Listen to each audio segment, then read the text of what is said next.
అందరికీ నమస్కారము. ఈరోజు జాతీయ క్రీడా దినోత్సవం మేజర్ ధ్యాన్ చంద్ జయంతి సందర్భంగా, ప్రముఖ హాకీ క్రీడాకారుడు జయంతి సందర్భంగా ఈరోజు జాతీయ క్రీడా దినోత్సవం జరుపుకుంటున్నాం. అదేవిధంగా తెలుగు భాష దినోత్సవం కూడా ఈరోజు మనం జరుపుకుంటున్నాం. గిడుగు వెంకటకృష్ణమూర్తి జయంతి సందర్భంగా ఈరోజు అశోక్ జిమ్ లో ఈ కార్యక్రమం నిర్వహిస్తున్నాం. ఈనాటి కార్యక్రమానికి ముఖ్య అతిథులుగా మన సిఐ పెద్దిరాజు గారిని మన ధ్యాన్ చంద్ గారు పూలమాల సమర్పించి నివాళులు అర్పించవలసింది కోరుకుంటున్నాము.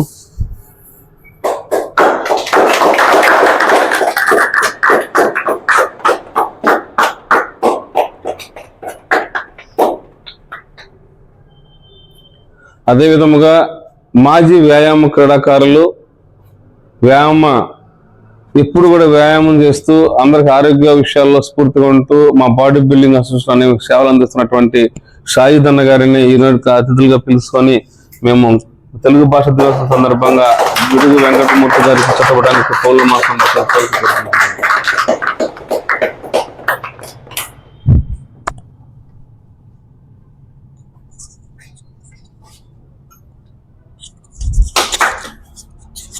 క్రీడాకారులందరికీ ముఖ్యంగా క్రీడా పోటీలు ప్రారంభం సమయాలలో ఒక క్రీడా జ్యోతిని వెలిగించి ప్రారంభించడం జరుగుతుంది. మరి ఈరోజు క్రీడా జ్యోతిని వెలిగించి ఈ కార్యక్రమాన్ని ప్రారంభించవలసిందిగా పెద్దిరాజు గారిని కోరుకుంటున్నాం. సిఏ గారిని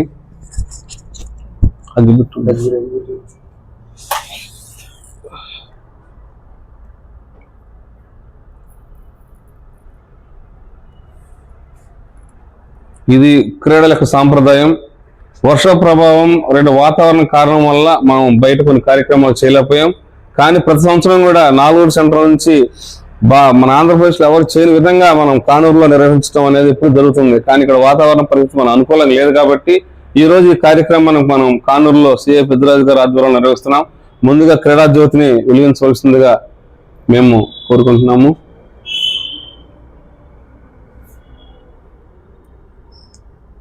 ఒక అందరికీ క్లాప్స్ కొట్టి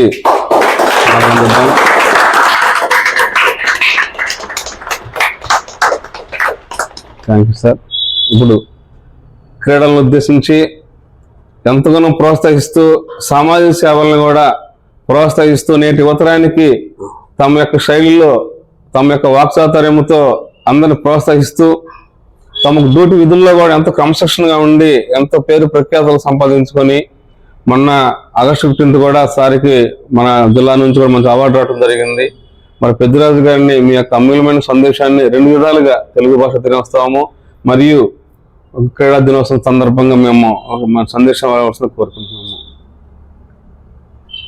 ఈనాటి కార్యక్రమానికి ఇటువంటి అరేంజ్మెంట్ చేసినటువంటి అశోక్ జిమ్ వ్యవస్థాపకులు అశోక్ గారికి, అదేవిధంగా ఈ కార్యక్రమంలో పాల్గొన్నటువంటి మిగతా వ్యాయామ క్రీడాకారులకి నా నమస్కారాలండి. మనం ఎందుకు ఇటువంటి దినోత్సవాలు జరుపుకుంటాం? ఈ రోజు మనకి 2 ముఖ్యమైన అద్భుతమైన దినోత్సవాలు జరుపుకోవడం జరుగుతుంది. ఒకటి జాతీయ క్రీడా దినోత్సవం. ఇది కెప్టెన్ ధ్యాన్ చంద్ గారి యొక్క పుట్టినరోజుని, అతను హాకీ మాంత్రికుడిగా పేరుగాంచినాడు. వారి యొక్క పుట్టినరోజు నాడు మనం జాతీయ క్రీడా దినోత్సవం జరుపుకుంటాం. అదేవిధంగా గిడుగు వెంకటరామూర్తి గారు, ఈయన తెలుగు భాషా దినోత్సవం. అంటే తెలుగు భాష ఔచిన్యాన్ని ప్రపంచ దేశాలకు పరిచయం చేసినటువంటి మహోన్నతమైన వ్యక్తి. ఈ 2 కూడా మనం ఆగస్టు 29వ తారీఖు జరుపుకోవడం మనకి ఎంతో సంతోషకరమైనటువంటి విషయం. ఇటువంటి దినోత్సవాలు జరుపుకోవడం వల్ల జాతీయ క్రీడా దినోత్సవం ఇదేంటంటే మనిషి యొక్క స్పోర్టివ్నెస్ పెంచుతుంది. ఇప్పుడు మనం ఆరోగ్యమే మహాభాగ్యం. ఎన్ని సిరి సంపదలు ఉన్నా ఆరోగ్యం లేకపోతే గనక అటువంటి ఎన్ని సిరి సంపదలు ఉన్నా వ్యర్థమే. ఈ క్రీడా దినోత్సవంలో మనకి భారతదేశానికి 6 ఒలింపిక్ బంగారు పథకాలను సాధించినటువంటి వ్యక్తి మన కెప్టెన్ ధ్యాన్ చంద్ గారు. ఇందులో 3 పథకాలు వీరి కెప్టెన్సీ ఉండగానే అవి మనకు రావడం జరిగింది. అందువల్ల మన భారతదేశ జాతీయ క్రీడగా వారి యొక్క క్రీడ అయినటువంటి హాకీని మనకి భారత జాతీయ క్రీడగాను, మరియు ఆయన యొక్క పుట్టినరోజు ఆగస్టు 29ని మనకి జాతీయ క్రీడా దినోత్సవంగా పెట్టడం అనేది అతని యొక్క ఔచిన్యాన్ని మనకు ఎంతో గుర్తు చేసుకోవాలి. అంటే ఎంతో కష్టపడి ఎంతో అంకిత భావంతో చేస్తేనే కదా మన భారతదేశానికి ఆ పథకాలు వచ్చినాయి. అంటే ప్రతి ఒక్కరిలో కూడా ఆ క్రీడా స్ఫూర్తి ఉండాలి. క్రీడా స్ఫూర్తి అంటే మనుషులు ఉన్నటువంటి ఒకళ్ళొకరు కోఆర్డినేషన్ తోటి చేయడం, అదేవిధంగా మనం మంచిగా ఎదగాలి అనే స్ఫూర్తి అనేది క్రీడలు నింపుతూ ఉంటాయి. అదేవిధంగా రెండోది వచ్చేసి తెలుగు భాషా దినోత్సవం. ఈ తెలుగు అనేది మనకి ఇప్పుడు ఉన్నటువంటి మనం హిందీ ఇంగ్లీషు నేర్చుకోదనం కానీ మన యొక్క కన్న తల్లి లాంటిది తెలుగు భాష. ఆ తెలుగు భాషకి మంచి ఉన్నతమైన పేట ఇవ్వాలి మనం. మన పిల్లలకు కూడా తెలుగులో మాట్లాడడం, తెలుగులో రాయడం, తెలుగు బుక్స్ చదివించడం కూడా మనం పిల్లలకు నేర్పిస్తూ ఉండాలి. దేశ భాషలందు తెలుగు లెస్స అంటే ప్రపంచ భాషల్లో కల్లా తెలుగు యొక్క వర్ణనం అనేది చాలా అద్భుతంగా ఉంటుంది. మీరు కొన్ని వ్యాకరణాలు కానీ అవి చదివినట్టు చూడండి, అది ఎంత అద్భుతంగా ఉంటాయంటే ఒకే పదం అనేది 2 మీనింగ్స్ తో ఉన్నటువంటి అద్భుతమైనటువంటి కల్పన మన తెలుగు భాష. అటువంటి తెలుగు భాష ఈ రోజు మనం దాన్ని ఇంకా క్యారీ అవుట్ చేస్తున్నాం అంటే ముందు తరాల వారికి అందిస్తున్నాం అంటే కనుక మనం తెలుగుని ఖచ్చితంగా మనం బ్రతికించుకోవాలి. అంటే అత్యంతమైన పురాతన భాషల్లో కూడా తెలుగు భాష ఒకటి. ఇటువంటి తెలుగు భాష మనం విడిచి ఇతర భాషలు నేర్చుకోవద్దని అంటలా, ఇతర భాషలు నేర్చుకోవాలి. కానీ ఈ తెలుగు భాష అనేది మనకి మాతృభాష, తల్లి లాంటిది. అందువలన తల్లి లాంటి తెలుగు భాషను మనం మన పిల్లలకి భావితరాలకు అందించాలి.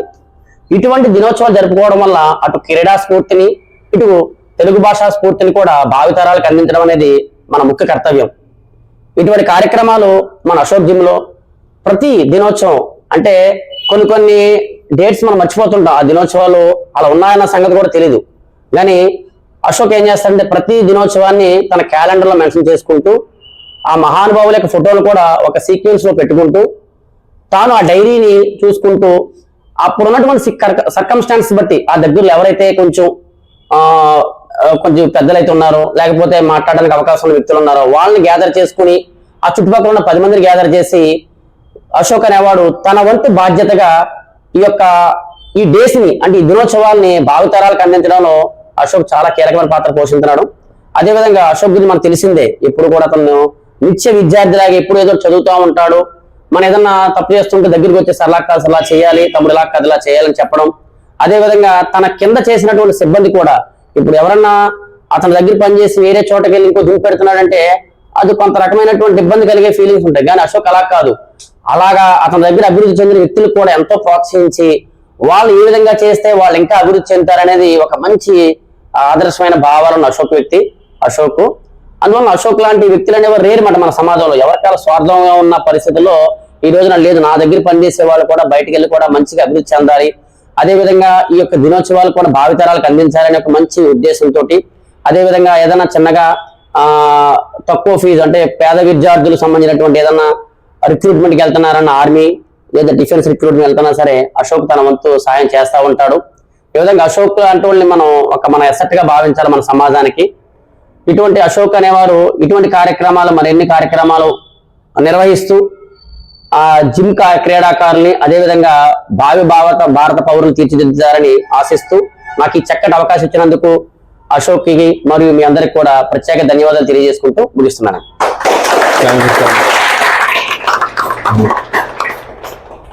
మన భారతదేశానికి ప్రపంచ దేశాలలో కీర్తి ప్రతిష్టలు క్రీడల ద్వారా రావటం అనేది గొప్ప విషయం. మరి అంతేకాకుండా మన భారతదేశ చరిత్ర చూసినట్లయితే ఒక్కొక్క రోజు ఒక మహనీయులు, మదర్ తెరీసా, అదేవిధంగా స్వామి వివేకానంద, మన పింగాళి వెంకయ్య గారు, ఎంతమంది చరిత్రకారులు మన భారతదేశంలో ఉండి ప్రపంచ దేశాలలో మన మంచి పేరు తీసుకురావడానికి కృషి చేశారు కూడా.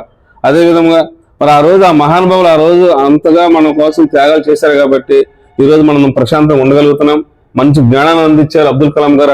అంత స్ఫూర్తితో మరి అటువంటి జయంతి కార్యక్రమాలు ఇక్కడ జరపడానికి కారణం ఏమిటంటే చాలా మంది చదువుకున్న విద్యార్థులు ఉన్నారు, చదువుకోలేని వారు ఉన్నారు. వాళ్ళందరూ ఇటువంటి కార్యక్రమాలు జరపడం ద్వారా ఈ సోషల్ మీడియా, న్యూస్ పేపర్ తదితర విషయాల మీద బయటకు వెళ్ళడం ద్వారా ఈ కార్యక్రమాలు ఇటువంటి ద్వారా అందరూ మన దేశానికి సేవలు అందించిన ఉద్దేశంతో ఈ కార్యక్రమం జరుపుతున్నాం.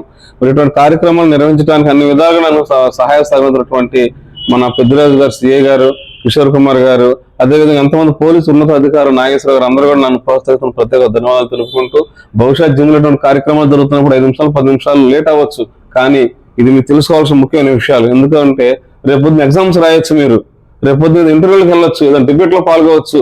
నేను చదువుకునేది చాలా తక్కువ అయినప్పటికీ పెద్ద వాళ్ళతో మాట్లాడి భగవంతుడు ఇచ్చిన అవకాశాలు నాకు చాలా ఉన్నాయి. డైరెక్ట్ మినిస్టర్లతో కలవాల్సిన అవకాశాలు నాకు చాలా వచ్చాయి కూడా, ఇంటర్వ్యూలు వచ్చాయి. నేను ఎవరు చెప్పుకోను, సామాన్యంగా సాధ్యపడి చిన్నతనంగా ఉంటాను. కానీ ఏదో ఒక రోజు మీ పెన్ను పేపర్ కూడా ఎగ్జామ్ రాస్తున్నప్పుడు, ఒక డిబేట్లప్పుడు లేదా ఇంటర్వ్యూలప్పుడు ఖచ్చితంగా సార్లు మాట్లాడినటువంటి కొన్ని విషయాలు కావచ్చు, నేను చెప్పినట్టు కొన్ని డేట్లు కూడా ఖచ్చితంగా మీకు గుర్తు వస్తాయి. కాబట్టి మీరు అభివృద్ధి చెందాలనే ఉద్దేశంతో, మీకు ఒక మంచి దేశ జ్ఞానం రావాలనే ఉద్దేశంతో మీ యొక్క కార్యక్రమం నిర్వహిస్తున్నాం. మరి మా ఆరోగ్యంతో పాటు మంచి జ్ఞానాన్ని కూడా మేము నిర్వహించడానికి మీ అందరూ నన్ను సహకరిస్తున్నందుకు మీరు అందరూ కూడా ప్రత్యేక ధన్యవాదాలు తెలుపుకుంటూ, మరి ముఖ్యంగా మాజీ క్రీడాకారుడు షాహిద్ అన్న ఈ రోజు మనం కొన్ని వసతులు ఏర్పాటు చేయడం, ఆయన క్లాబ్స్ కు డబ్బులు అంటాం. ఎందుకంటే కొత్త వాళ్ళు తెలియదు దాని గురించి. ఆయన ఒక మంచి క్రీడాకారుడు, మంచి ఆర్గనైజరు, ఒక క్రమశిక్షణ, అదేవిధంగా అందరం వ్యాయామం చేసి అందరం ప్రోత్సహించేవాడు. ఈయన కొంచెం ఇల్లు దూరడం రాలేక నేను వంటవాడిని అయిపోయారు. అది ఎప్పుడు జిమ్ లో అయినా చేసేవాడు. కాబట్టి మీ అందరూ ప్రత్యేక ధన్యవాదాలు తెలుపుకుంటున్నాను. ఒక చిన్న స్లోగన్, నేను ఆరోగ్యమే అంటాను, మీ అందరూ మహాభాగ్యం అని చేతుల పైకి ఎప్పుడు 3 స్లోగన్ చెప్తాను. సరేనా? ఆరోగ్యమే మహాభాగ్యం, ఆరోగ్యమే మహాభాగ్యం, హెల్త్ ఈజ్ వెల్త్. అందరం కలిసి గ్రూప్ ఫోటో దిగుతాం సార్.